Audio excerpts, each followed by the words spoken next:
So hi everybody, and welcome to our AI in Publishing training event organized by Publishing Scotland in collaboration with CreativeTech Scotland Gathering at the Edinburgh Futures Institute.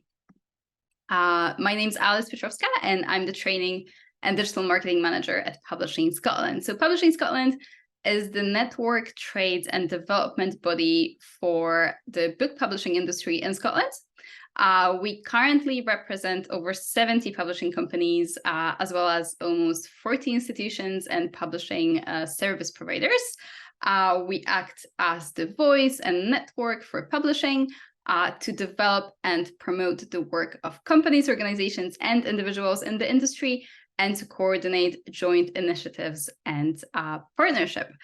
So our partnership with the Edinburgh Futures Institute goes way back. The Institute is a space for learning, research, and innovation at the University of Edinburgh.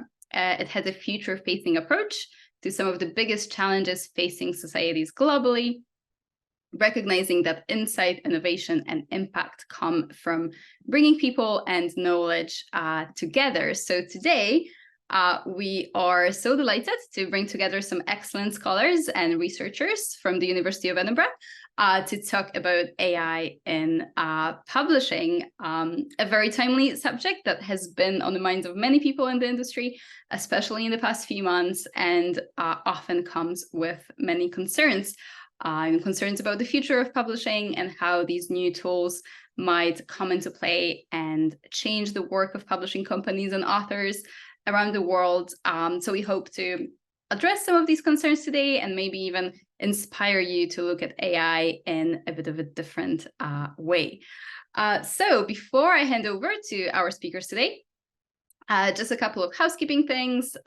There are quite a few of us here today. So if you could please keep your microphones muted throughout, that'll be very helpful.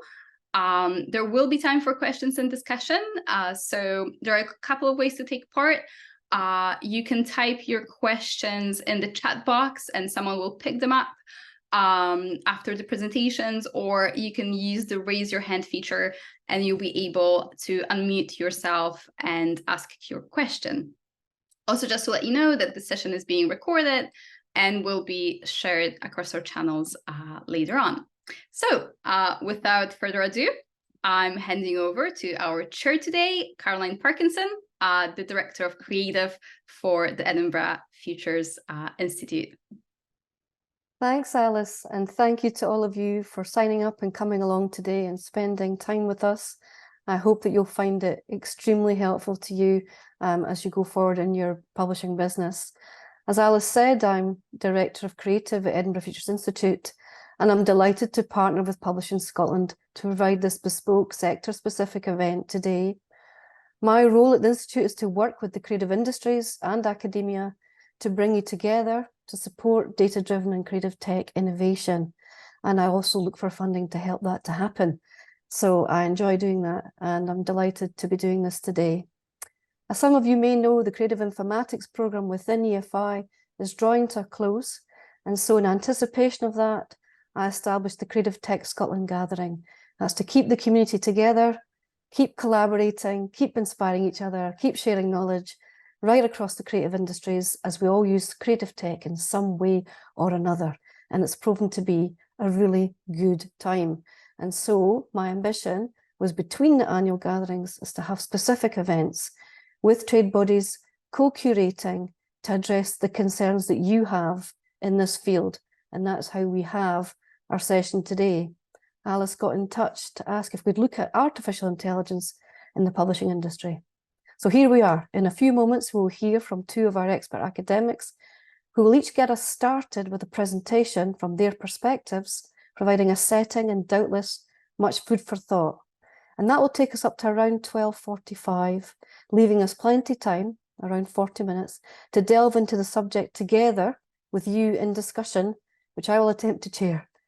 As Alice said, if you can hold on to your questions and put them in the chat around that time, I can pose them for you if you're feeling shy. And if you're feeling bold, you can put your hand up and I will come to you and you can ask your question direct. Or you can make a comment or raise a concern that's facing you. So be creative. And don't leave me hanging with no questions. I'm sure there'll be plenty. So let me introduce our speakers. Dr. Bronwyn Jones is a scholar and practitioner. She splits her time between working as a journalist for the BBC and researching the role of artificial intelligence, algorithms and automation in news production at the University of Edinburgh.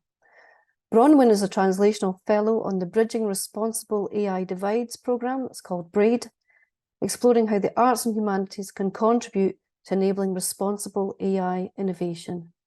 Now, if anything that Bronwyn inspires you to think or consider in your business, there's also other fellows who may be available.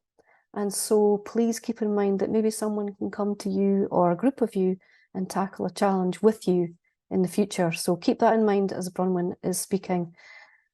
We also have Professor Burkhard Schaefer. He's Professor of Computational Legal Theory at the University of Edinburgh, but he's dialing in from Darmstadt today in a different time zone.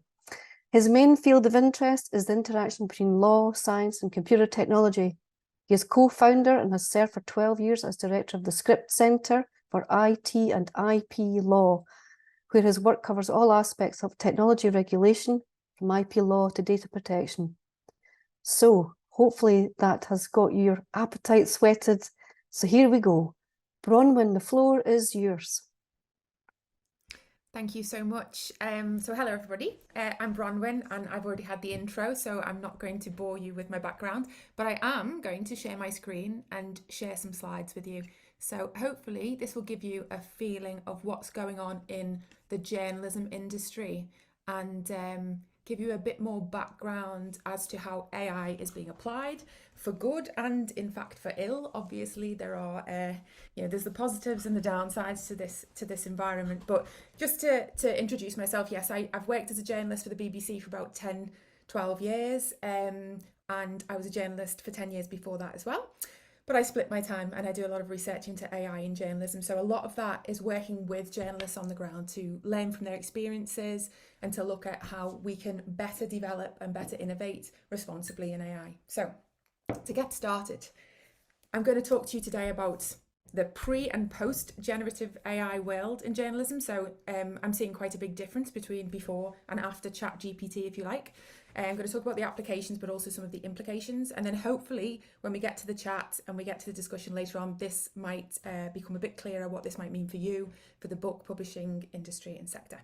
So as I was mentioning, I see quite a notable divide when I look at how AI is being applied in journalism and the implications of AI for journalism. So before ChatGPT, so before the sort of end of 2022, there was a lot, a history of application of AI, if you like, a development of computational journalism and the automation of back-end systems and products. So we had the application of statistics and algorithms, different forms of semi-automation, and all of this seemed within the sphere of control of the people developing those technologies and to some degree the newsrooms who were dealing with them. We had rule-based expert systems which morphed into machine learning, supervised and unsupervised learning.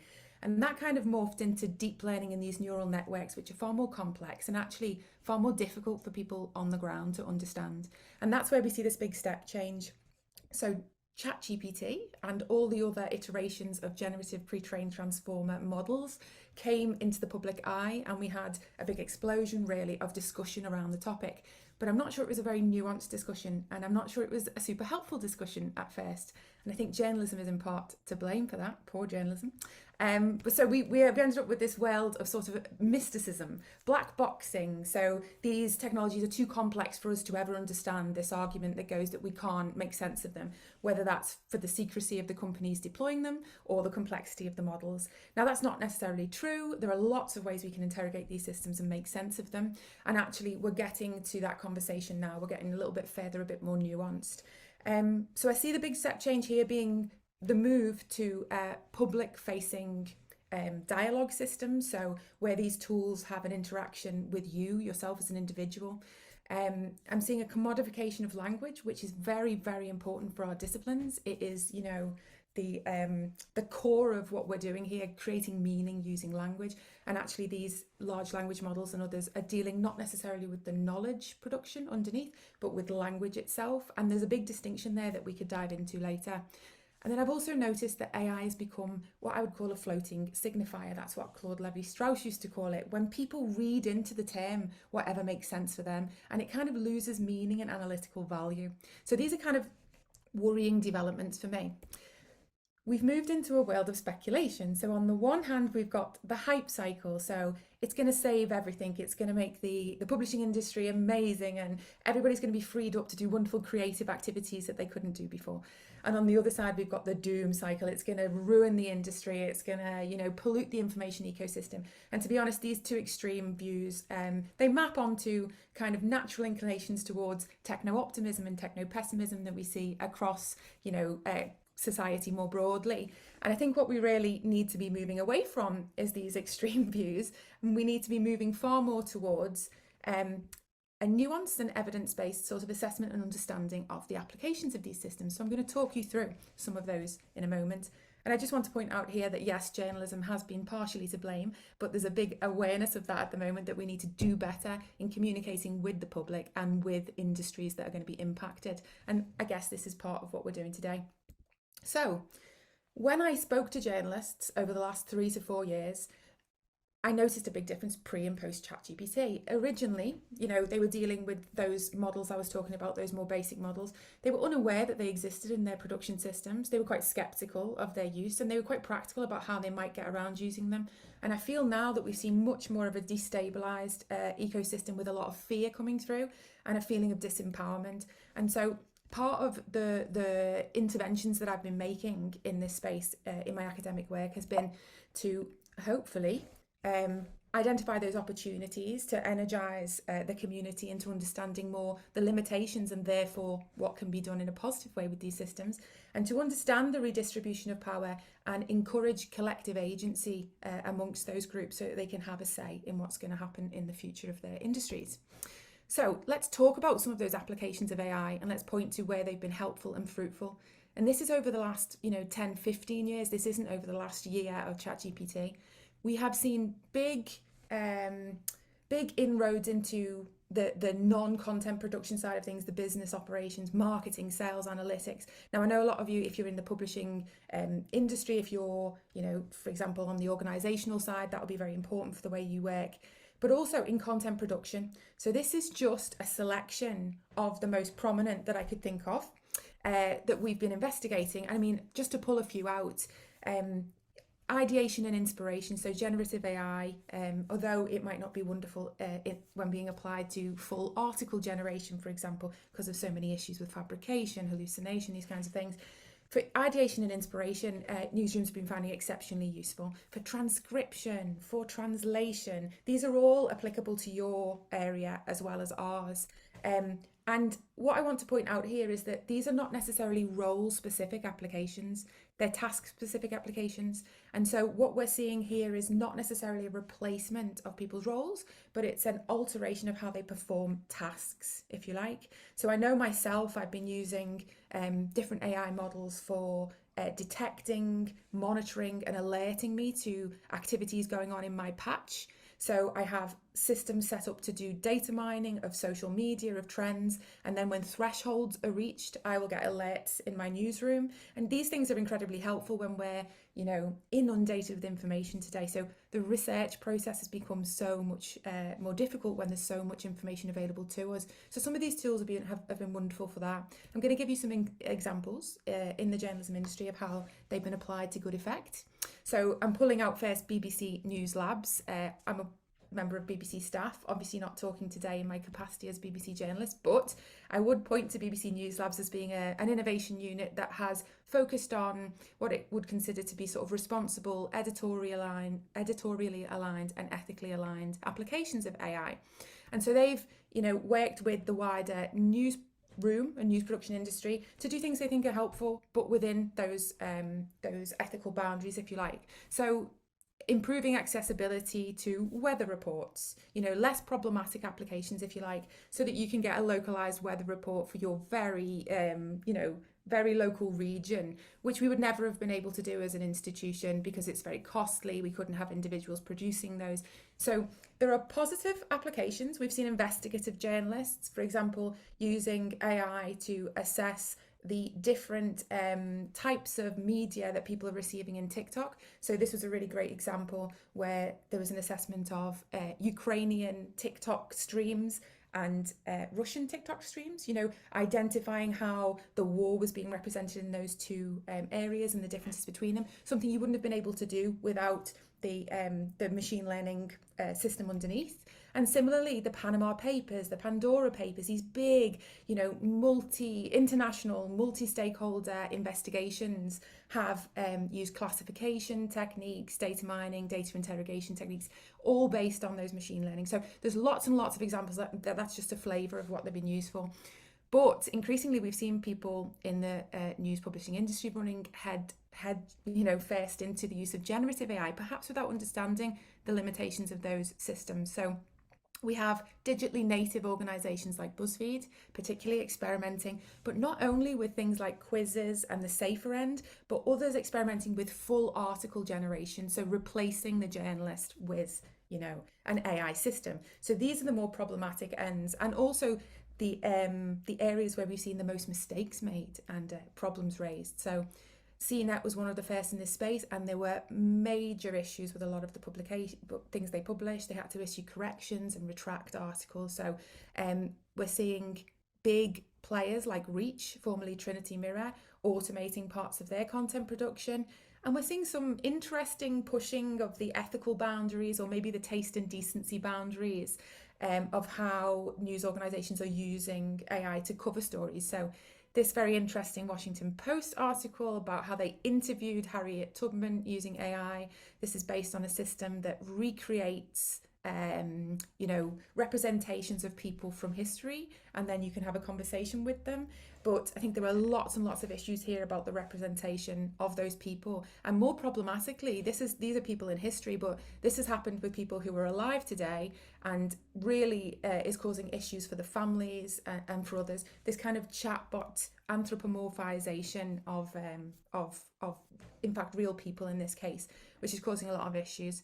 And I want to point to one more example, which is how this is fueling content mills, farms of news content, which are purporting to be authoritative news organisations, but actually are just pumping out either reworked versions of other people's material, so potentially breaching copyright. We don't know yet because there's a lot of test cases going through about these kinds of things, but also just polluting the information system, just shoving things onto the internet and making it more difficult for people to find the kinds of content that they actually want to reach. So these are some of the problems. I'm going to give you a little bit of context. I think the context applies to the publishing industry more broadly. So the news industry is under a lot of economic pressure. Its business model has been disrupted over past years when its advertising revenue was sort of pulled from under it when the advertising model changed. There's also hugely rapid technological change that we're all having to deal with. Then there's the market oligopoly. So we have these big players who have most control in the market. I think that's quite similar in some of the publishing industry. And then that audience fragmentation, making it harder to get to your audiences. So the motivations for use of AI in this context is primarily, I would say, efficiency and speed, and that's related to revenue generation. So I'm not going to argue that the motivations are always ones which we would be happy with. So creativity and innovation, often touted as being a reason for applying AI, but I'm not quite sure in practice how often that's the case. That's something, maybe we want to encourage and we want to talk about. Scaling and personalizing is more that efficiency saving area. So I know a lot of the fears in the room and the fears in my industry when I talk to journalists in the newsroom are certainly to do with jobs. The loss of jobs and the fear of degradation of their jobs, maybe becoming more factory line, maybe, editing AI produced material instead of human generated content. And their worries about that. And what I would say here is what we're seeing is more a transformation of the job roles and tasks, and a change to AI assisted roles rather than the replacement of manual tasks. So just a few examples here. We have seen some job cuts in industries with managers explicitly saying that was to do with their application of AI. Yes, but we are also seeing new jobs coming up, new tasks coming up, and the redistribution of work in the newsroom. So I don't think this is all a negative picture. I think it's a nuanced picture.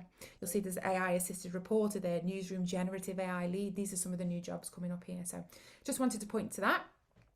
And what we've got there is a spectrum from fully automated and fully manual at the two extremes to AI assisted in the middle. And I think that's where the biggest area of application is. So Bloomberg and others are they are experimenting with developing their own language models, for example. We've had automated finance and sport reports for a very long time now, pre-large language models, pre-generative AI. And this is sort of the next iteration of those areas. But we're really seeing more inventive ways of using generative AI. And in fact, I'd point you to Generative AI in the Newsroom, which is a website hosted by Nicholas Diakopoulos, if you want some more ideas about what's going on there. These are far more detailed, specific applications that are helping augment and assist news production rather than undermine it. And this is partly because we're moving towards sets of guidelines, ethical guidelines, practical guidelines, which are really helpful in the newsroom and helpful in the industry.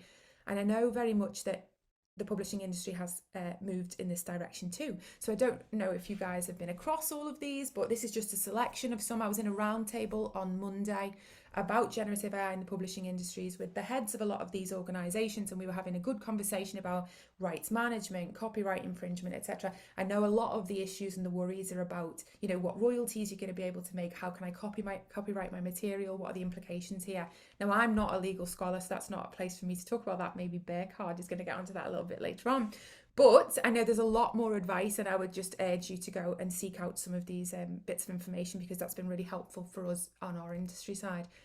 So I'm going to just move on for the last, I've got about 5 minutes left, for the last part of the talk. So a lot of the work I've been doing more recently is recognising that we need rapid intervention in this area to ensure the stability of, you know, those values and those standards that we want to see maintained in our industry, basically. So I've been working on reviewing the implications of generative AI for my industry, and I think a lot of these are, you know, they have parallels in the publishing industry more broadly. So we identified sets of editorial risks. So if you're an author, these might be some of the more pertinent risks for you. So inaccuracy and fabrication being, you know, a core problem for any fact-based or, you know, yeah, so any fact-based area, even fiction, when you're doing your research and you want to have a fidelity to reality, you know, this has implications for that.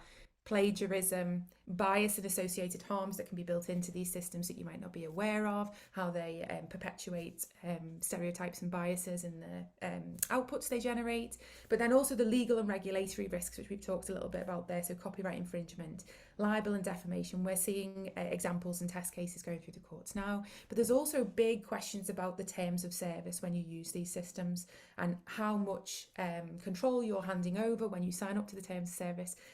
A lot of the devil is in the detail there. And then finally, the more long-term aggregative and incremental societal risks. So I've put a QR code on there if anybody wants to link directly and download the report, but I can also share that with anybody if they'd like to see that. There's a lot more detail in there. Like I say, it's a rapid review, so we talked about some recent examples. Just to point a few of those out, so inaccuracy and fabrication, we've heard probably in the discourse the term hallucination. A lot of people are moving away from that term because it anthropomorphizes ChatGPT and the other large language models, but basically generating false information, false citations. The point here is that these models are language models, not necessarily knowledge models, so they're not designed to seek truth, to represent truth. They are, you know, tokenizing words and using statistical probabilistic methods to determine what the best next word in a sentence, the best next sentence in a, you know, in a paragraph are to make sense, to convince you, to sound authoritative. And this is mimicking, not replicating human intelligence. So we have loads of examples in the journalism industry. The Guardian found out that ChatGPT was spitting out false citations for Guardian articles. They were getting lots and lots of requests from, you know, authors who are saying, oh, I really want to see the detail of this article or cite this article. I can't find it online, but ChatGPT or BARD or whatever is telling me that this is a piece of source material for me. And they were going through their archives and finding they'd never written these articles. So, you know, this false citation issue is a big one. Meta created a large language model, Galactica, which was supposed to be for academic and scientific research. So it was fine-tuned to that area, and yet it still produced false citations and problematic content. And the same has occurred in the legal sphere, where a lawyer, in fact, brought to the court evidence that was not evidence, basically, using ChatGPT and all of these false citations. So that's a real issue, and that's going to be a problem for any author. Then we've got the copyright infringement question. I'm just pulling 3 of the many issues out here, and we are in the early stages here, so this is very nascent, and the law takes a long time to, you know, develop these test cases. But the 2 big questions are, I guess, whether it's okay for companies, AI companies, to use your material or publishers' material to train those AI models, and then what happens when it generates material. Can that be copyrighted, etc.? And that's like associated with, but not the same as, the questions around plagiarism, permission, and credit giving, which are more ethical questions, if you like. They're not necessarily those legal, you know, you're not going to be pulled into court for transgressing those, but they are obviously standards in the industry. So we've seen publishers planning to sue AI firms. So we have, you know, in the journalism industry, publishers banding together to see how they can get some value out of the environment that they're in currently. And that also includes, so the Associated Press, one of the biggest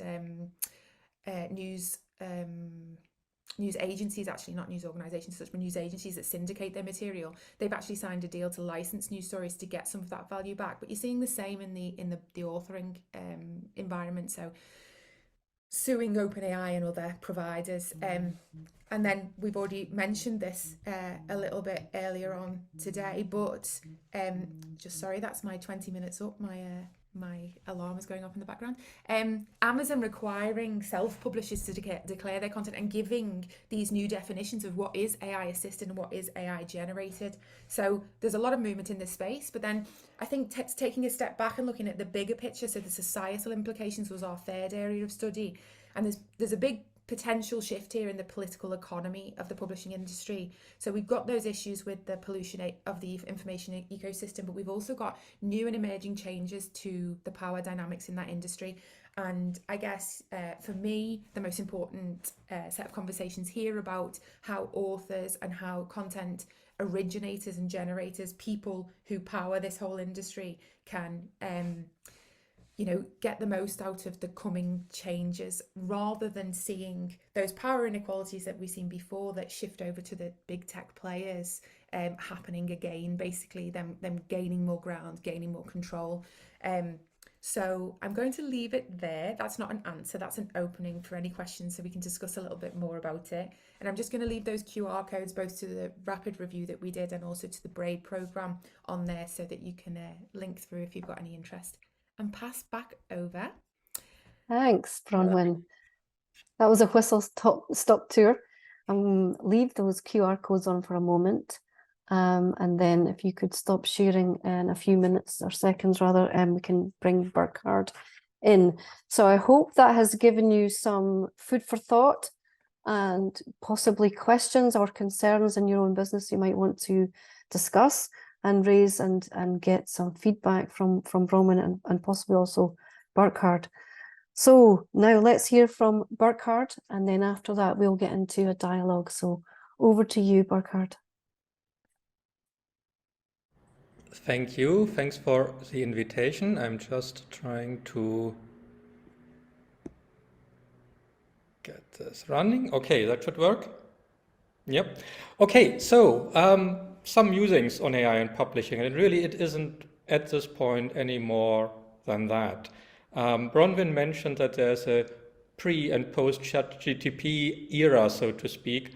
And one of the things that I noticed about myself was that some of the positions I had sometimes strongly defended when we dealt with old AI, I now find increasingly difficult to defend and get more uncomfortable with. And some of them will directly have an impact on you and what I want to say, in particular in the field of copyright. So don't take this as gospel truth. Already normally if you ask 2 lawyers, you get 3 answers to every question. If something is moving as quickly as we are doing at the moment with technology, you don't any longer get a discrete number of questions. You get an infinite number of questions on a spectrum, I'm afraid, when you are asking a question. But I think the sort of fear that comes through, in particular from the side of the authors, is that the writer is now under the technological gaze. While you are writing, while you are publishing, you are observed, surveyed by technology that grabs your work, your intellectual creation, mangles it up, analyzes it, dissects it, and then is able to replicate your style, your way of writing, without necessarily any benefits floating back to you. Well, that seems to be one of the sort of threat scenarios that we are facing. And since allegedly you can't beat for free, the fear that these systems might not be quite as good as a human author, but good enough that if they can produce stories for virtually no costs, and I might have to come back to that as well, that would put the business model, the livelihood of authors under risk, at risk, would unfairly benefit from their creative endeavors and generally be bad news for the creative sector. I think there are other ways to think about that. Oops, that was the wrong way around. So just giving you one possibility, and you might have very different intuitions about this. George Martin, The Winds of Winter, if you followed the TV series and the latest books, and if you are a righteous person, and I think every righteous person can have only one view about the way in which Games of Thrones ended, you might be possible to say, that is just unacceptable. I want my own ending. I want a proper ending. Why on earth is he going to become the king? He didn't do any work in all the other series. So if you are as upset about the outcome as I was, you would go to ChatGPT. You would say, please write me another ending in the style of George Martin, with his writing style, with his excellent way of writing, but please with a slightly different setting. So one of the things we did as children was something that you see on the right in the very simple mode, choose your own adventure books, you might now replicate for yourself.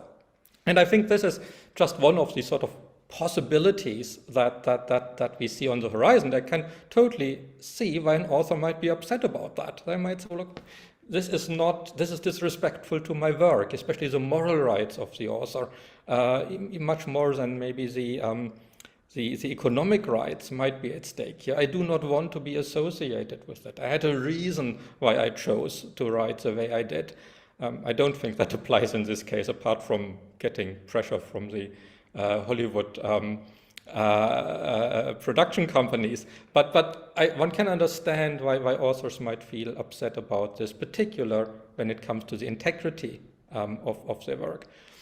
I think there's also sort of potentially wider social burden and risk to pay here, and it's one that we also see, I think, in the field of streaming more generally and in the field of TV. One of the things that AI seems to allow is increased individualization. We get personalized medicine, for instance, the idea to use AI to tailor-made the prescription that you receive, rather than simply broad classification, male, female, child, adult. Someone with your genetic makeup should take that much of this medication. We see it with behavioral advertising. This advert is right just for you. And we might find the same eventually with writing, and in particular reading. And I would find that regrettable. I also find it regrettable in a way that we do not have any longer these moments on a Sunday evening where everyone was watching the same TV program and you had something to talk about on the Monday at job. We have seen it already in TV, we've seen it with music. Potentially AI might do the same now to reading, that we are all writing or versioning our own stories according to our own tastes and are losing that sort of shared experience of reading something together. Just throwing that, as I said, a little bit in your direction as one of the possible ways these technologies might be used and might be a concern. For the rest of my talk, I want to give you a bit a tale of two cultures, Of course, I think there's a huge difference when it comes to business models between fiction publishers, non-fiction publishers, and then also those that do both. I think they will face very, very different challenges and potentially very, very different answers as well. And I will talk primarily in a way about the non-fiction publishers because they are the ones I have most experience with as an author myself.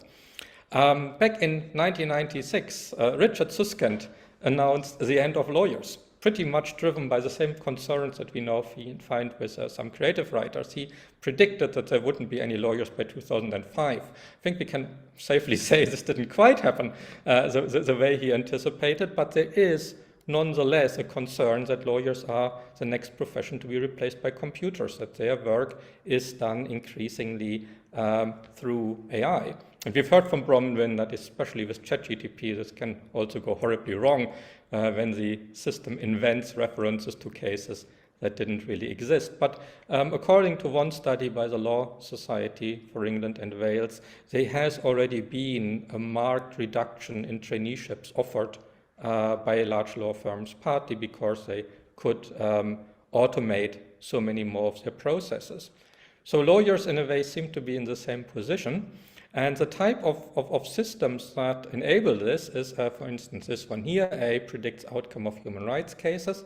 The AI was fed lots of digital decisions by the European Court of Human Rights, only those available in English, I might come back to that, and on that basis allegedly made a reasonably good step at predicting new cases. Lots of problems with that specific project, but that is a type of headline-grabbing system that you get.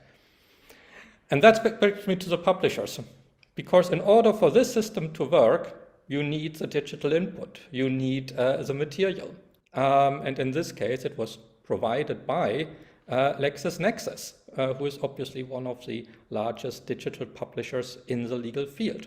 And not only that, they have bought systematically over the last couple of years AI startup companies, such as Lex Machina, probably one of the most interesting startup companies in the field of legal tech. What they take is not just court decisions, but also submission by the parties in proceedings, academic articles, bring it all together, and on that basis develop not just predictions how a case would end, but they tell the lawyer, try this argument with this judge. Don't do this argument in that court. So they are really trying to give strategic advice how to optimize your litigation. So here we have a type of publishers who are using the raw material they are sitting on, the oil of the digital economy, the raw data, to offer all sorts of new, interesting, add-on, value-adding services. And I think in the field of non-fiction publishing, law is probably ahead of the curve there, but you can see it also happening in medicine. If you have lots and lots of medical research papers, feeding them into the AI for drug development, for instance, could be a new way to generate added value and new income streams to your business. So we find this massively, I think, in that field. LexisNexis, Westlaw, Thomson Reuters, always invested heavily into AI, potentially now reap the benefits by not being just publishers any longer, but by using the data they own as publishers and then using it for other types of AI services to their subscribers. To the point that I say we won't face the end of lawyers, but I think many, many more lawyers of the future will work for digital publishers. Of course, that's where the raw material is. So I tell my students, try to learn about publishing. That might be safer than the legal profession as you knew it. But that is, I think, very typical for medical publishers, legal publishers, other non-fiction publishers. You are sitting on massive value, essentially, and AI can realize that value. On a personal note, and don't take us too much as a criticism, please, all out there, just as a reminder that the interests of the authors and the interests of the publishers do not always perfectly align.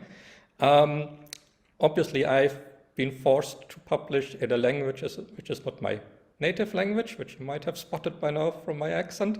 When I started in academia, most of the journals I published with had very, very intensive post-submission support in terms of proofreading, in terms of checking, in terms of giving feedback. So I would say over the first 3 or 4 years at least of my academic career, the number of Germanicisms in my papers was very, very low and decreased over time as my English got slightly better. And then that changed. That changed dramatically with publishers like Springer in particular, but also quite a number of others, who would simply now demand that you submit print-ready copies using LaTeX, doing your own editing, doing your own formatting, doing your own spell checking. And I looked through some of my papers. This is not a particularly rigorous study, I must admit, but I looked at some of my papers from around 2000 to 2010, and definitely the number of subtle grammar mistakes in my writing massively increased as the support by publishers decreased. And then you get this point here, where suddenly it falls back to previous levels. What happened? Well, Grammarly happened, to be honest. I couldn't write without Grammarly any longer, and that is AI. That is a pretty sophisticated, data-driven AI system. And I'm now using it, and I think I'm back to where we were, roughly speaking. At least the more embarrassing mistakes do not appear any longer. It also spots when I once again misspelled public law in an embarrassing way. So I'm really relying on it, partly because the publishers moved out of that field.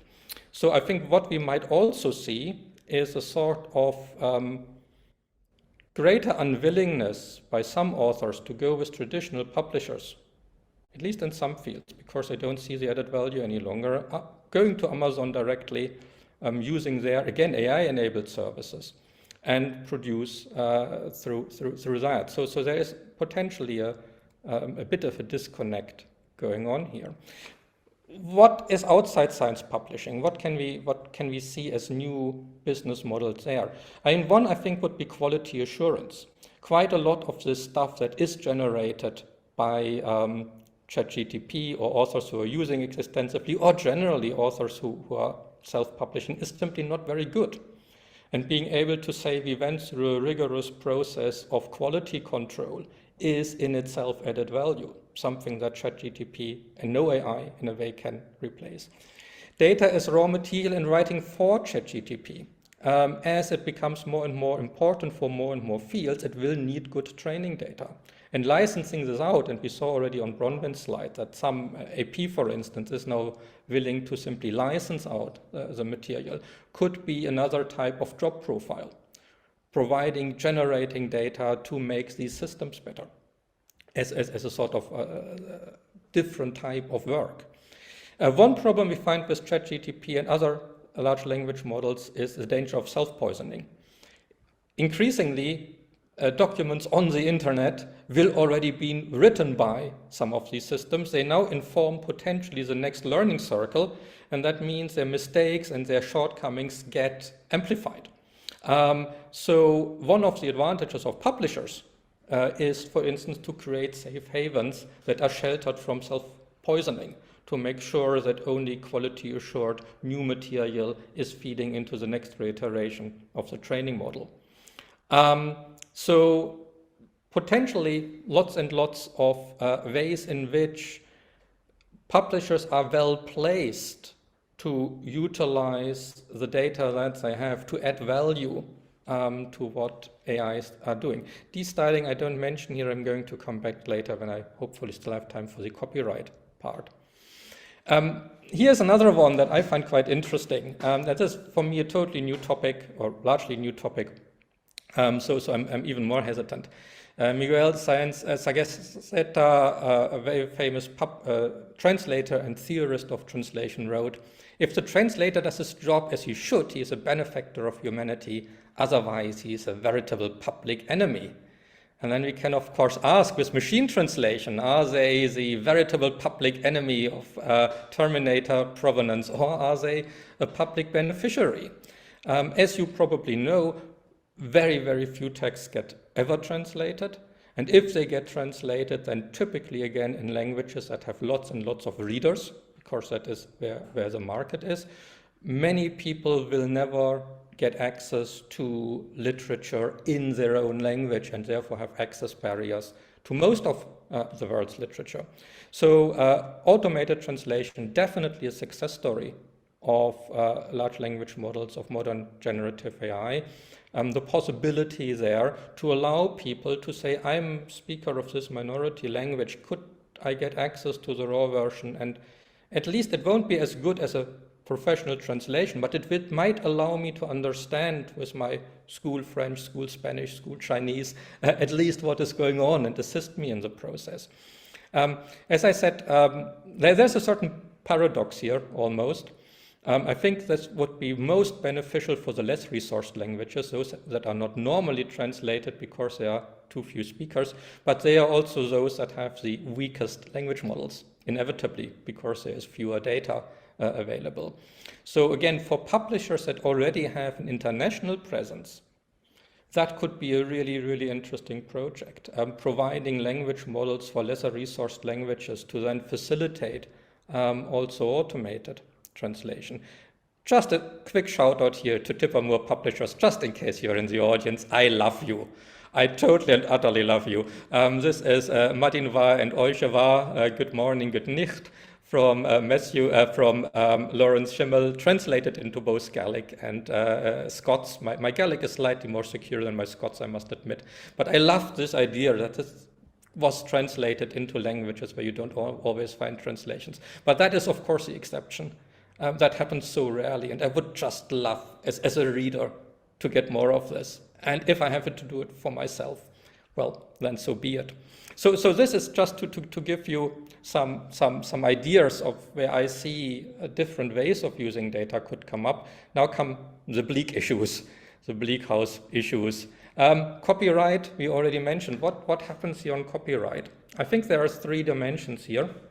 One is the use of text to train the LLMs, scraping material from the internet and then building the language model that allows them to write in your language. And that is an old question. Is the right to read also the right to mine? If I have lawful access to the digital material, because I bought the book or the license, because it was with the appropriate license out there, if I'm allowed to read it, am I also allowed to mine it? And my view always was, definitely it has to be. I was very strong proponent of the right to read, also the right to mine. But again, my target were the Elseviers of this world. As an academic, I already write for free for them. My university then buys back my ideas for lots and lots of money with lots of strings attached how to use it. Now to pay them again to do statistical analysis of my own text seemed to be utterly unfair and unjustifiable. So I was always a strong proponent that the right to read must also mean the right to mine. In Europe, we have a very limited exception that permits that, but only for research purposes. Some people argue because Europe and the UK at the moment has that stated exception, it must mean that otherwise it is illegal. In the US, it is litigated at the moment. You saw some of the cases mentioned by Bronwyn. My own opinion, you might not like it, but my own professional opinion is the use of text for training purposes is non-infringing. So I think there is already now, in principle, a right to mine, as long as you have the right to make a digital copy in the first place. As a pure, abstract legal answer. It is currently internationally litigated. There could be an international split, which would be bad news for everyone. The US might go one direction, Europe might go into the other direction. We do already see the emergence of alternative non-legal models simply paying a license. The YouTube model, in a way. People were also worried that YouTube would destroy the creative industries, that no one would be able to compete for their free content. By now, they are the biggest payer towards the right collecting societies. So it could be that also authors or publishers are simply going to use that type of model.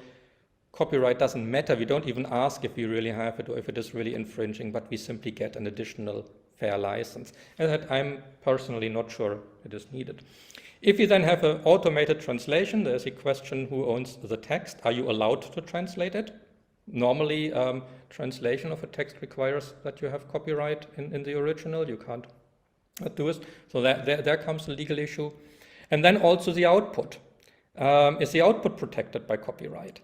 In the UK, the tentative answer is AI-generated outputs are copyrightable, and the copyright holder is whoever made the provisions necessary to get the output.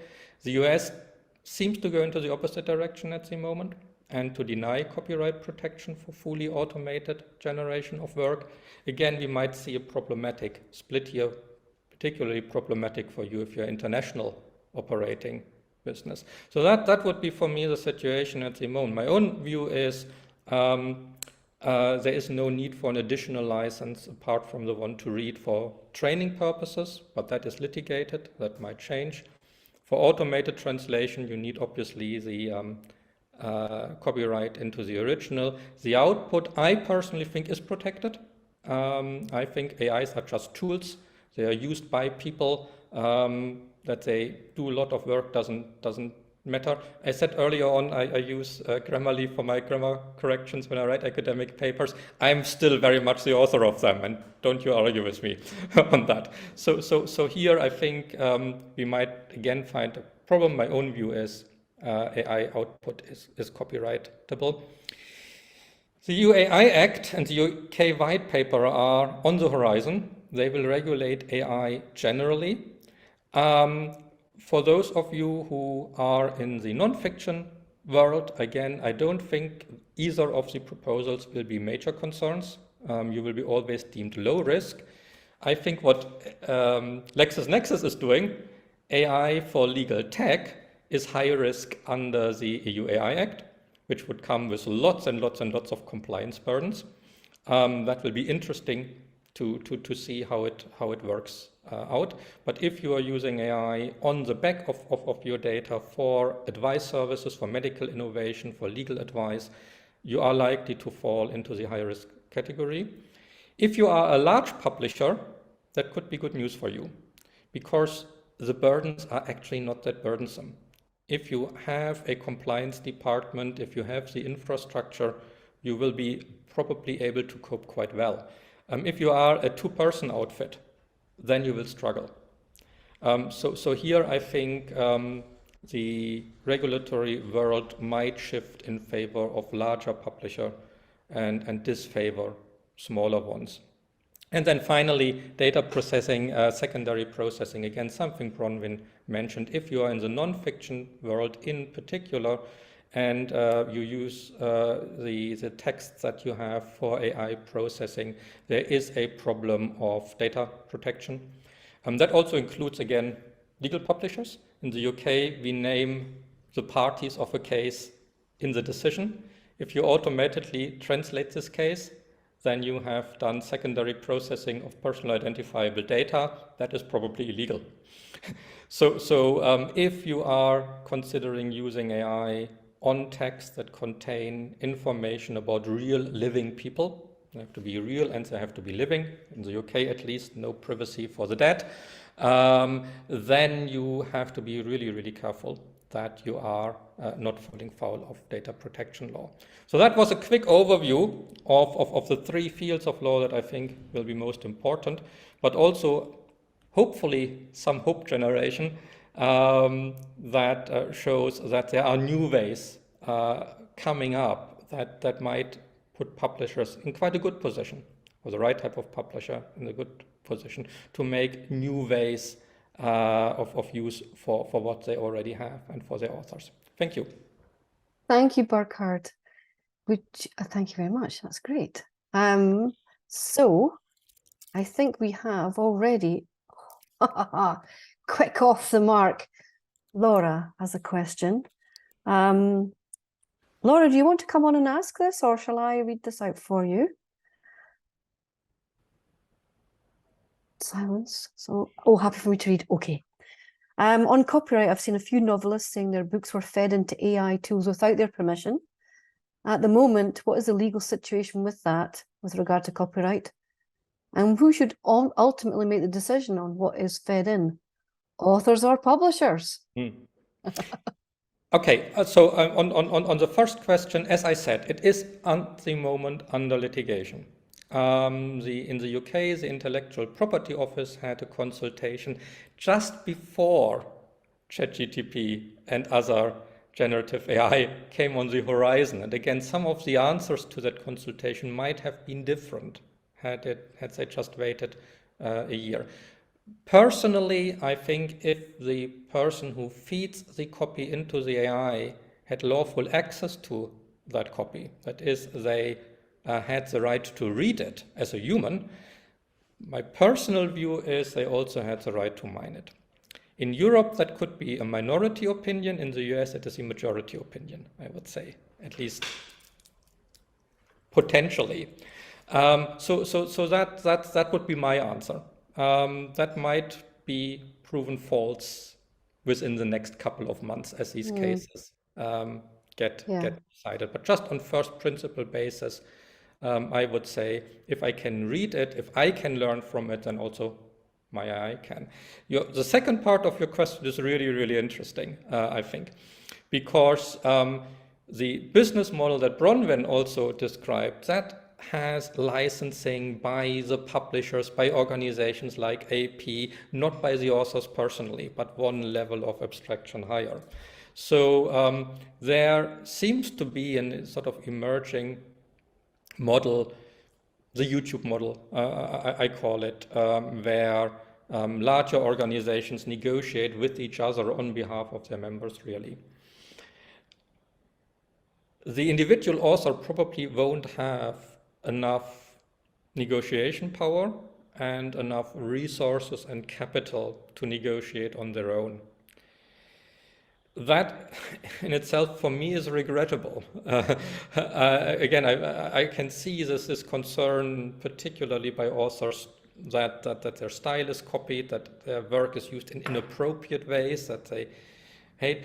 Essentially the same discussion we had with fanfic literature, and feeling that they can't themselves prevent it from being used just because their publisher does, might cause conflicts between publishers and their authors. So there might be a lot of rethinking of the license agreements between publishers and their authors necessary. And again, for me, the interesting thing here are the moral rights almost more than the economic rights. I really can see that I do not want something to write in my style and then, sprout fascist nonsense or something like that. So that it's almost more that concern than the financial one. And the publishers or the IPs of this world might look more at the financial side. The authors might be more concerned almost with the... That actually echoes the concerns that actors are having as well. That their image, likeness, voice might be used in a production that they may not have signed up for and be saying things they certainly would never say. And Audrey Hepburn advertising chocolate, that is sacrilege. I suddenly was in favor of reinventing the blasphemy laws in the UK and put the people responsible for that on the pile. Absolutely. I very much feel with people there. And of course, they have an economic issue as well, so which is why they're on strike around how they may be mined. So that's an interesting point about your right to read and right to mine. There's a right to act and right to be mined. Alice, would you like to come in? Yes, please. So this might be a silly question, but around this copyright issue and all the copyright controversies that have been cropping up lately, I'm just wondering, how are you actually able to recognize that content, like especially textual content, is AI generated? Like, are there specific tools that we can use to check that, or is it just a matter of an author going, "Oh, this is written in my style"? Okay. Absolutely, good question. And I also, I maybe should have, classified my previous answer just a little bit. If the output of the AI is very, very close to a specific input work, then that definitely would be copyright violation. Just in the same way, when I take someone else's text and only change 2 or 3 words, is a copyright violation. So AIs can violate copyright if the output is too close to a specific object they were trained on. They are just, in my view, not necessarily violating copyright. For that, it is necessary to know if your work was actually used for training the system. And there are tools for that. We are working on that in decades. The Center for the Decentralized Digital Economy. We have a couple of tools emerging there that allow back engineering to find out if a specific of your works was used in these models. So these systems come up. They allow individual identification. Then there are, at the moment, plagiarism type systems that say, well, look, this is a type of grammar mistake. This is a type of error that is very, very typical for AIs. This just sounds wrong. I see this when I mark student essays. I still spot, I think, when an AI came in, they have a sort of, it's the uncanny valley. Something is not quite right. So there are tools. There are also computational tools that try to facilitate this, but that's going to be an arms race. I think AI is going to improve, probably, despite the self-poisoning danger. So these tools that identify AIs will become less efficient. And that is also one of the reasons, the many reasons, why I think AI-generated work should attract copyright. We just would never know, unless the author really wants it to be known that they used an AI system. Very, very soon they will be able to do that without anyone noticing. Yeah, So sorry. Yeah, it's really interesting, and I wonder how editing comes into play as well. Let's say you edit 50% of your output. Is it your work, or is it still AI generated? So really and that's also, that's why I brought up the example of Grammarly. And there was a point when it did essentially spell checking. That is harmless. Then it started to flag up grammar mistakes, still harmless. But now it is making stylistic suggestions, and quite good ones. I normally follow what it suggests. That goes into the sort of being a very active help. And then, yeah, as you say, it becomes a sort of sliding scale thing. In the translation field, automated translation, we are moving more and more to the question of post-editing, also as a new role for translators. Requires a very different skill set, very different types of training, I would say. So yes, the question of what exactly do you contribute afterwards is going to be very major. I was just going to observe that when both of you were speaking, Bronwyn and Burkhard, I was struck by the limitations of the pool from which the AI that we currently go towards is drawing from. And I noticed, obviously, there's concerns around that in terms of hallucination, generating its own extrapolation because it's language and not knowledge. And the conflict that must raise for publishers on, well, I suppose I could submit my valuable data fields and help this model to be better. On the other hand, why should it if I feel it may reduce our role in our industry? And I was also concerned about the issue that Bronwyn raised around fake news and how you can spot this and where your basis of facts is being drawn from. And that links also to your, is it AI generated or not? Is there an AI stamp? So I just wondered if you had any reflections on those observations. So I would, at first like to come in on that value exchange point. So if you're a small publisher, for example, you do have value in your archive and in the content that you own and things like that. But in comparison to the scale at which the information and data that goes into these systems, the value exchange there is actually, I would argue, very low for you, and the power is in the hands of those creating these systems. And currently, like so incredibly unequal in this environment. So working at the BBC, public service broadcaster, I mean, they have an incredible historical archive of factual, high quality news material. And even they have a limited ability to maneuver in arguing and being militant for ensuring the value of that if it is incorporated into training data for different systems. So I'm not convinced that that there is currently a clear way forward to work with the companies in order to extract value, whether that be economic value or for example, in the public service context, it's value as in like what it provides for society, public benefit, public interest. That's one element.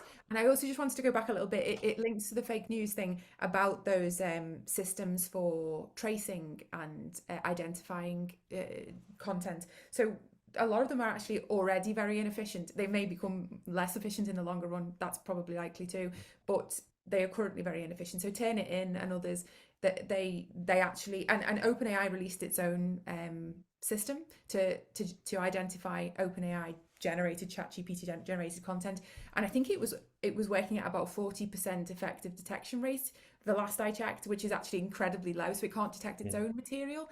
And then I wonder how we expect other systems to be as good at detecting that material. They know their own stuff better than anybody else. So I don't think that's a really great way forward. Then we have like the watermarking discussion in the fake news debate. So it's like, can we stamp authoritative content, legitimate, verified content? That involves every publisher of that form of content adopting similar standards, interoperable standards. That's a difficult thing to do in a competitive environment already.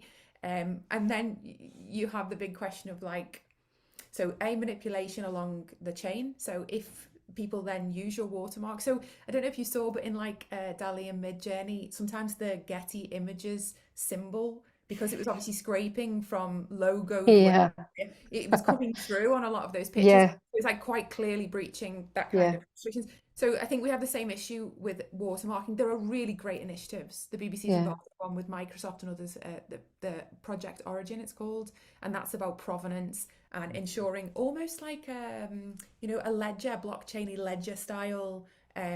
What manipulations did this go through? But it's not a simple answer.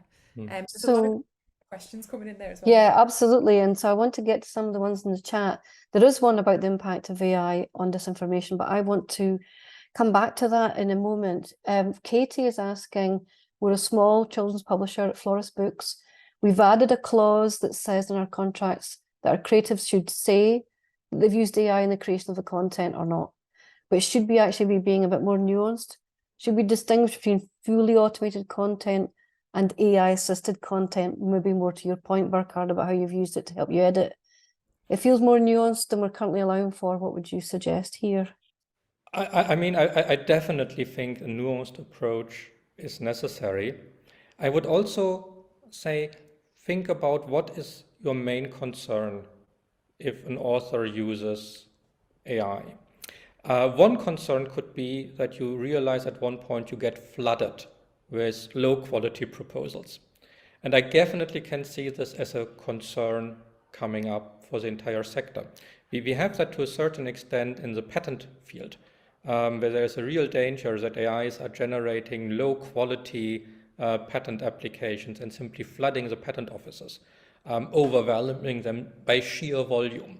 So that would be for me a real concern, that it just becomes too difficult to wade through all this low quality stuff. If that is your concern, again, ideally, that would be a sectorial response to say, look, we can't cope with that any longer, stop doing this. We want you to assert that you didn't do it with AI. How you then prove it as a violation of the contract, I think would be very difficult. So that is the other thing. Do you have clauses here that become increasingly difficult to enforce if pushed into shove? There's another concern you might have, and that is not so much that the author is cheating, if you like, or that there are too many low quality products, but that you incur legal risks on behalf of the author. For instance, copyright, that it was done by something that was not lawful. That is a very different question. And there might be a different way to resolve this than saying disclose that you have used AI. That would be more a question of, can you contractually allocate the risk, the legal risk, appropriately? That will depend on how quite a lot of that litigation goes out. I would find it really difficult to say we are not publishing AI-generated work in the long run, or we want that self-disclosure, partly because it is so nuanced. To a certain extent, it's just a new tool, like many other tools we had before. Writing now is very different from the way it used to be. And the enforcement, the detection, for me, seems to be posing multiple difficulties. I can see the conundrum. There's lots of questions mounting up, and feeling a little bit pressed to ask them, running out of time. So, sorry, did you want to jump in there before I? No, I was just going to say, I think one of our concerns is probably reputational risks as well. Yes. We've seen in our industry how when people have used, often unwittingly, AI-generated images, for example, or perhaps text, but particularly images in our industry, and there have then been, headline articles in our trade press and so on, pointing the finger at those people and saying, well, you shouldn't be doing this. And so I think the reputational risk is a real fear as well. Yeah, no, I can totally see that. For that is a sort of keeping an eye on it, because our perception of AI-generated work is also likely to change from something that is still so unusual that we either think this is brilliant and actually a unique selling point. Some authors are really keen of getting credit for the AI because it makes them look hip and edgy and so on and so forth, especially if they're in the science fiction world, to one that says, oh no, this is cheating, this is not quite right, this is not professional. My guess is this is going to change very, very quickly. That's interesting what you're saying there, Burkhard and Katie, about the two sides of that argument. And in the chat, Becca has asked, do we have a sense of whether the sector feels a moral obligation to continue to use freelance designers, illustrators, copy editors, proofreaders, where any alternative may be available? And I think that plays into that question, Katie, about value, judgment, about does that affect our reputation? How does our recipient, our reader, feel about how our work is made? And as you're saying, Burkhard, will it get cool and groovy? You really are in the middle of this dilemma. And there's a couple of quick thoughts on that. I think there is a real concern, and that's also one that we have in law, that if you automate the entrance level activities, you are in a way cutting off the branch on which you are sitting, because you deny people the opportunity to gain experience and then to become fully trained professionals. Definitely a problem we have in law. Tasks that are automated are paralegals, legal trainees, but where are the senior partners in the future coming from? I think the same happens to a certain degree in the creative sectors. If you take out that entry level, where is the next really good stuff, the groundbreaking one coming from?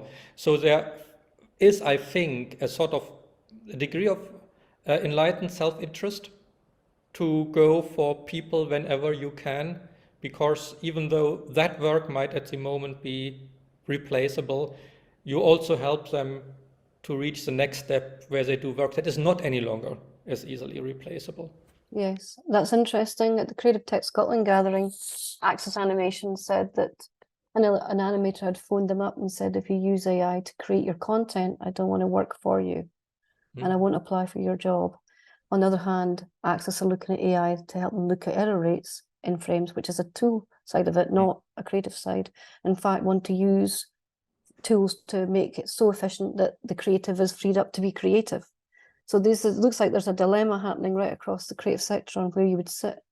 Yes, Bronwyn. I'd just like to comment slightly on that. So one of the other issues, so that's an entry level question and like the developing of the skills, but there's also this element of the creative industries more broadly, being quite a fragmented freelance. People work across different things, sometimes just to make ends meet, sometimes because they want experience in different tasks and jobs.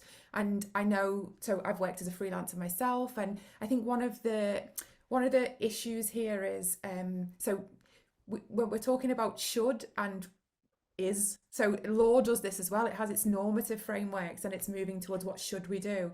and then it has the reality of the situation. And I think some of these questions are coming from the should, and I think that is a collective conversation, as you were mentioning, like only together can you exert any power in this space on what you would like to see and how you'd like to see it. But what we've seen over the last 10-20 years is actually, you know, more precarity in the industry, and people not banding together, not necessarily being parts of unions and trade organizations, etc. And so it's just, I think, part of this conversation, if you are an individual, you have a lot less power.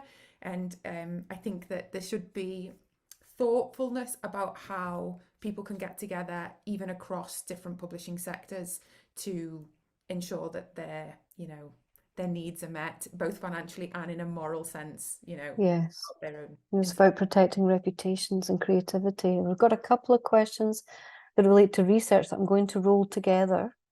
So Melanie is asking, let's say an article is behind a publisher's paywall and AI provides a summary of that article. Where does that sit with copyright compliance? It cannot be assumed the company designed the AI holds a subscription to legally review that content. Well, that's true. Or nor do they hold a license to distribute it to a third party. Can such a summary therefore be used by a researcher? That's the first research-related question, if you want to hold that in your mind.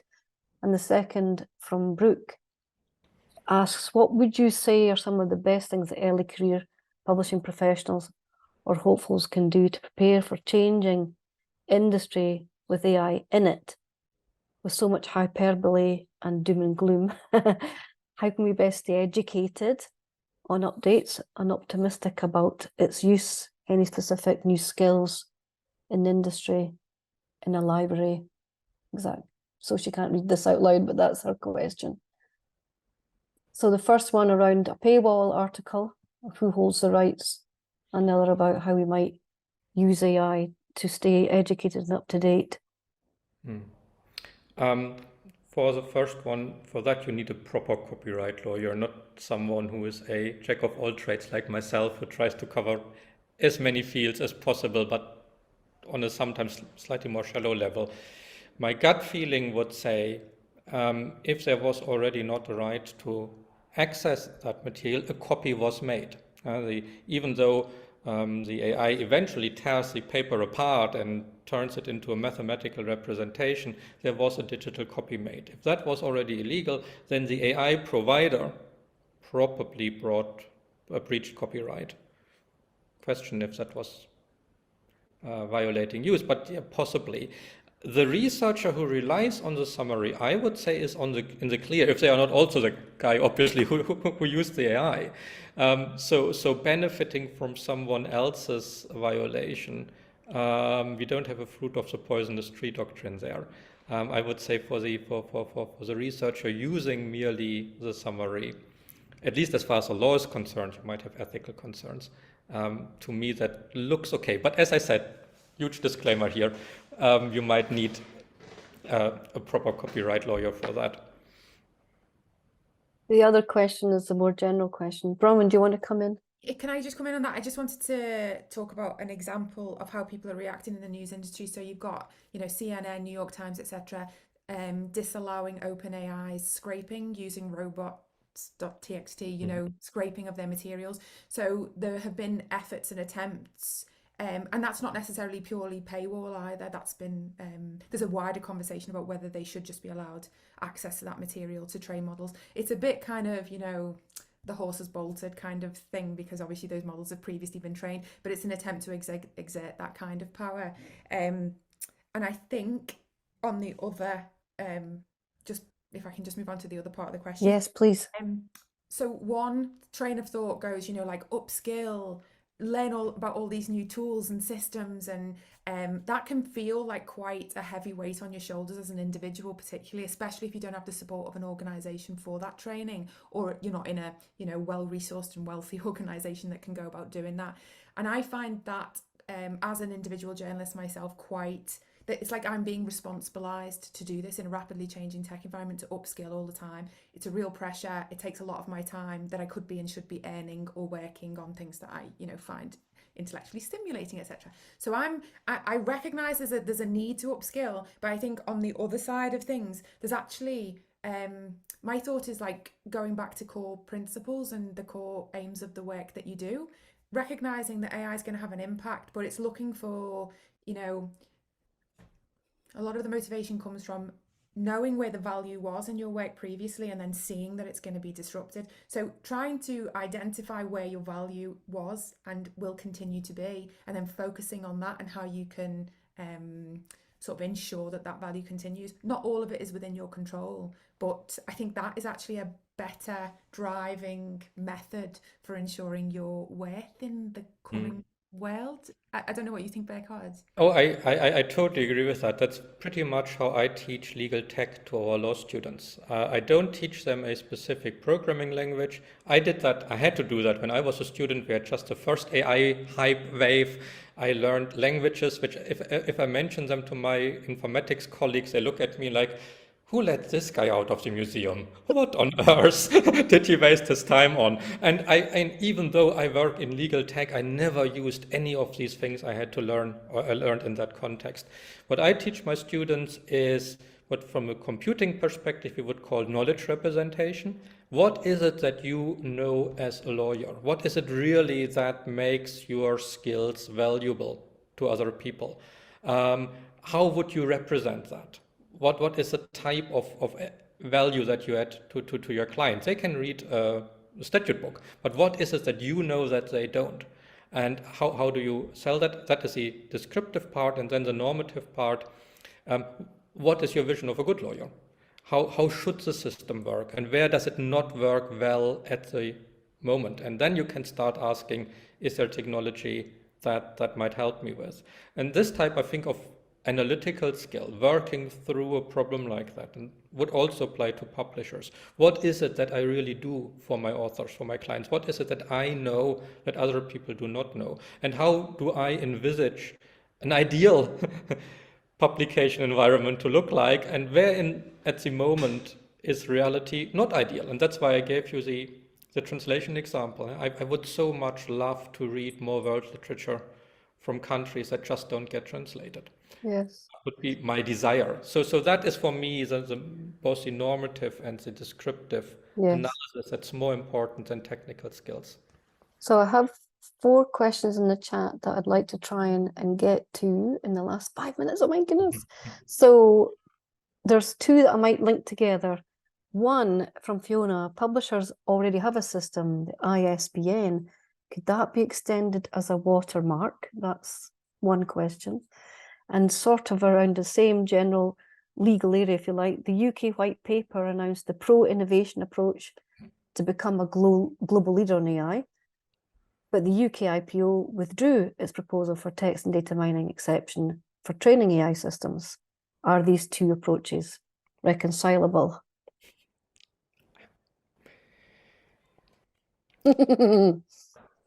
No comment I could possibly make about the UK AI white paper I can make in a talk that gets recorded and potentially distributed, and also where we didn't check that only adults are present in the room, because some of my vocabulary would become salty.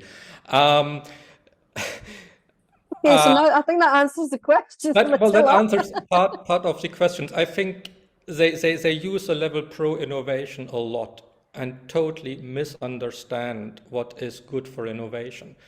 It's not good for innovation to let every cowboy use the AI label, because that will destroy trust and that will destroy uptake.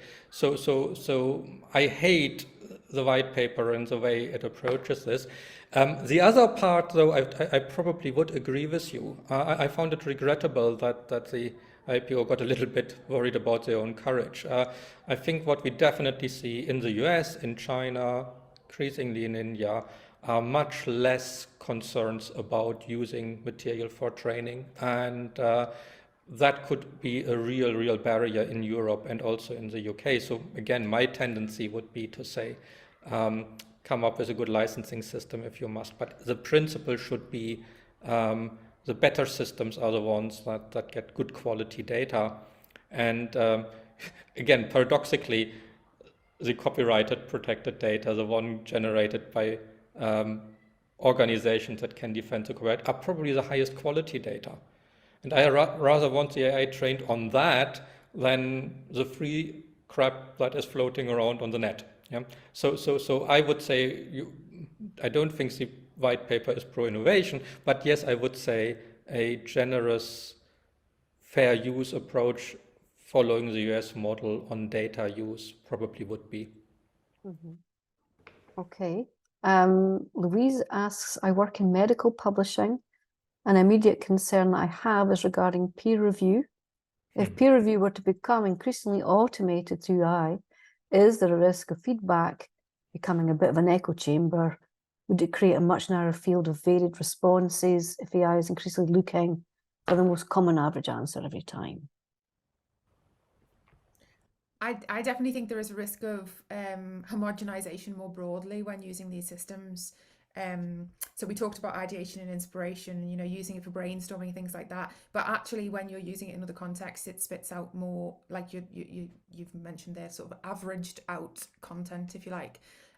Similarly with Grammarly, Beckhard mentioned it moving more into like suggestions for structuring sentences or what you might like to say here. There is a risk of that sort of homogenization there too, and a loss of the individual flavor that comes with things. So I think one of the risks in peer review, that's even more important to some degree, because you're bringing your expertise, your experience and your positionality to that peer review, and that's one of the things that's most valuable about it. So yes, I do think there's a risk there, but I mean, I don't have much data. I haven't come across many examples of it being used in that peer review environment. I guess it depends on where you are. In academic peer review is where my mind goes to, rather than in publishing peer review. But I guess, I mean, it's being used everywhere. So one of the things I'd say here is, in some organisations, the BBC included, it's currently non-compliant to use these generative AI systems unless it's for like research and development, or you ask for an exception. But the fact is, everybody on the ground is playing with them and using them anyway. And I imagine that's the same in this context. So I think it's a bit of a wait and see whether it really does homogenise that environment. I think my own reaction to that is there's no scope for we know this, the awareness of human invention and human discovery, and I always feel that AI is mining the past. It may be the very immediate past. And so, would AI invent David Bowie, is my question. I think the final question, I think we're running out of time, but there was a question I didn't ask, and Attila asked to Bronwyn, which is a big question. What is currently the impact of AI on disinformation and misinformation? A holy mess? That's really a huge question. There are lots of different implications. We hear a lot about deepfakes because they are like the cutting edge, but actually I'm not sure that's where a lot of the harm currently is. It might be in future. But AI generated imagery, where it's very difficult to distinguish from reality, and the manipulation of that, or the propagandistic use of that, is kind of where some of the biggest risks are, I guess. So again, we often hear about like disruption of the US election, but I actually don't think that they're the high risk areas. I think if we should turn our gaze globally and look for less stable nations and political systems, and how populations that might be more susceptible to that kind of manipulation and intervention. So the day before an election in India, something going viral on private messaging services like WhatsApp, these are the kinds of really high risk environments, and they're very, very difficult to counter. A lot of our attention often goes to these like developed Western nations, and actually they have higher literacy rates, and they're having these conversations about critical assessments of information, misinformation, disinformation, and actually my gaze would be elsewhere for those things. So deepfakes, they're one element, but a lot of this is much less technologically advanced, deliberate interventions either by other nations, governments, powers that be. That's a really short answer, so that we can... I would agree. I mean, from the data that I see, all these really problematic cases were massively low tech. That was the classical photoshopped image, the grainy picture transformed in a WhatsApp group. You don't need AI and deepfakes to cause massive harm in these ecosystems. For me, the danger of deepfakes is the opposite. It's not the false negatives, the false positives, the false negatives, that everything becomes deniable. that every politician that you manage to film just a moment when they take the brown envelope can say, oh, no, that wasn't me, that was a deep fake, someone manipulated this image. So that is for me, in a way, the more worrying impact, at least on Western societies, that it becomes easier to claim this wasn't me, it was the computer who did it. Yeah. Well, thank you so much for a very interesting debate and for amazing questions from yourselves. And I tried to get through them all, so hopefully I managed. I wanted just to add thanks to Bronwyn and Burkhard for speaking today and answering those questions and the time that you spent. Thank you so much. And to say to you and to Alice and Publishing Scotland, we're here if you need us. If you'd like to follow up on this, it feels like we could do more from the engagement today. And as I say, if the BRAID fellowships are of interest in a more depth way where someone would be with you or partly with you on site, etc., looking at challenges in AI, do let us know. But yes, this could be the beginning of something if you would like. So we're here for you. And back to you, Alice. Yes, thank you, Caroline. Well, thank you, Bronwyn and Burkhard. That was brilliant presentations and discussion. And thank you, Caroline, for your excellent sharing as well today. Yes, so like Caroline says, AI is definitely something that we will be addressing again as part of our training and events program at Publishing Scotland. So you can find out more about what we do and subscribe to our newsletters at publishingscotland.org. And the Edinburgh Futures Institute is doing organizing a lot of excellent events as well. So you can find out more about that at I have it written here, efi.ed.ac.uk. Right. So thank you so much, everyone. And thank you so much to everyone who came along today and asked questions. It was great to see so many of you here. Thanks. Thanks all. Bye. Bye-bye. Thank you, everyone.